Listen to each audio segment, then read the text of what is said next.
Chapter 51. The Autumn. The days were getting shorter, the air was getting crisper, and one morning Ros walked out to find a layer of frost on the garden. Autumn had come to the island. The tree leaves, which had been green for the robot's entire life, turned yellow and orange and red.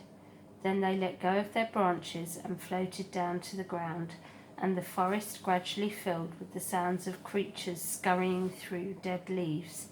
Tree nuts were also falling, thunking onto roots and rocks and occasionally clanging off the robot. The smell of flowers faded as blossoms withered. All the rich scents and colours of the island were draining away.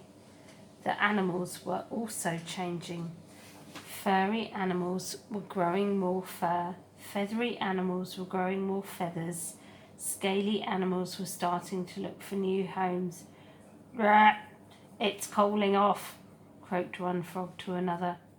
"Before long, it'll be time for sleeping." "Yerp! I'd better start looking for a good hole," croaked the second frog. "Have you found one yet?" "Nah," croaked the first frog. "I'll look for a hole next week. For now, I'm going to enjoy the warm sunlight while it lasts. Yerp." Many of the island animals were already thinking about their winter hibernation. Frogs, bees, snakes, and even bears would soon disappear and spend the next few months resting out of sight. And then there were the birds. Some birds, like owls and woodpeckers, would spend the winter nesting and eating the island's few remaining edibles. But the migratory birds were preparing for the long journey south to their warm wintering grounds, and among the birds destined to leave were the geese.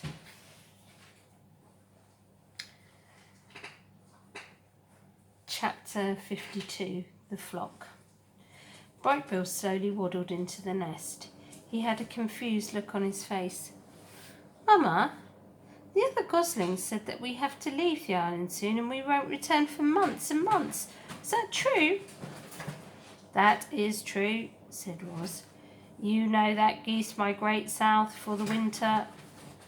"Will you migrate with us?" said Brightbill. "I cannot fly or swim, so I will spend the winter here on the island." "Can I stay with you?"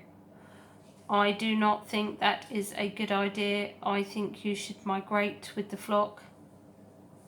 "How long will the migration take?" said Brightbill. "Where will we fly? When will we come home?" "I do not know," said Ros. "Let us go ask the others." And so the robot and the gosling walked around the pond to where Loudwing and her friends were chatting. "Hello, everyone," said Ros. "Brightbill has some questions about the flock's upcoming winter migration." "And we'd be happy to answer them," said Loudwing. "What would you like to know, little one?" "How long will the migration take?" said Brightbill. "Where will we fly? When will we come home?" "It'll take a couple of weeks to fly south," said Loudwing, "depending on the weather." "We'll join other flocks at a beautiful lake in the middle of a great sprawling field," said another goose. "And we'll come back to the island after 4 or 5 months," said someone else, "depending on the weather." As they walked back to the nest, Brightbill said to his mother, "Lately I've been feeling this strong urge to fly. Not just around the pond or the island, but to go on a long flight, a journey." "Those are your instincts," said the robot. "All animals have instincts. They help you survive." "Do you have instincts?" said the gosling. "I do have instincts. They help me survive also. My instincts definitely telling me to fly south for the winter," said Brightbill. "I just wish you could join us. I'm going to worry about you while I'm away." "Do not worry. I will be fine," said Ros.